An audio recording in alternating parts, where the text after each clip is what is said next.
దైవ మర్మములు సహోదరుడు భక్తి సింగ్ గారి అనుభవంలో దేవుడు ఆయనకు బయలుపరిచిన దైవ మర్మములు. అక్టోబర్ 9. ఇక మిమ్మును దాసులని పిలవక స్నేహితులని పిలుస్తున్నాను. యోహాను సువార్త 15:15. ఇద్దరు సన్నిహిత స్నేహితులు ఒకరి రహస్యములు ఒకరితో పంచుకొనగలుగునట్లు మనం కూడా ఆయన స్నేహమందు ఆనందించుచు ఆయన రహస్యములను పంచుకొనవలనని ప్రభు కోరుచున్నాడు. దీన్ని చేయగలుగుటకు ఆయనతో ధారాళముగా మాట్లాడుటకును స్పష్టముగా ప్రతిదినము ఆయన స్వరమును వినుటకును మనం నేర్చుకునవలను. మన జీవితమందలి ప్రతి చిన్న విషయమందు మనం ఆయనచే నడిపించబడవలను.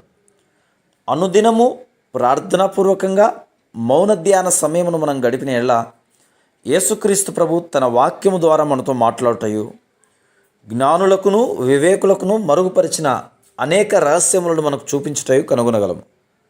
కానీ ఆయన స్నేహము సంపాదించుకున్నటకు మనం ఆయన పట్ల యథార్థముగా ప్రవర్తించవలను.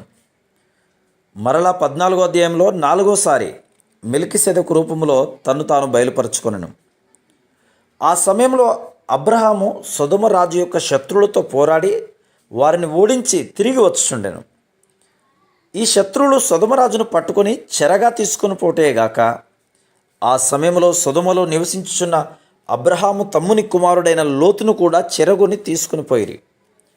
అబ్రహాము లోతును, అతని కుటుంబమును, అతని ఆస్తిని, అతనితోనున్న మనుషులను కూడా విడిపించెను. 16వ వచనం.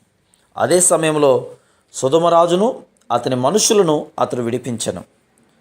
అతని మనుషులను సమస్త ఆస్తిని విడిపించినందుకు సొదొమరాజు అబ్రహామునకు ఎంతో కృతజ్ఞుడుగా ఉండెను. అతడు అబ్రహామునకు వచ్చి ఉదార బుద్ధితో మనుషులను నాకిచ్చి ఆస్తిని నీవే తీసుకునుము అని పలికెను.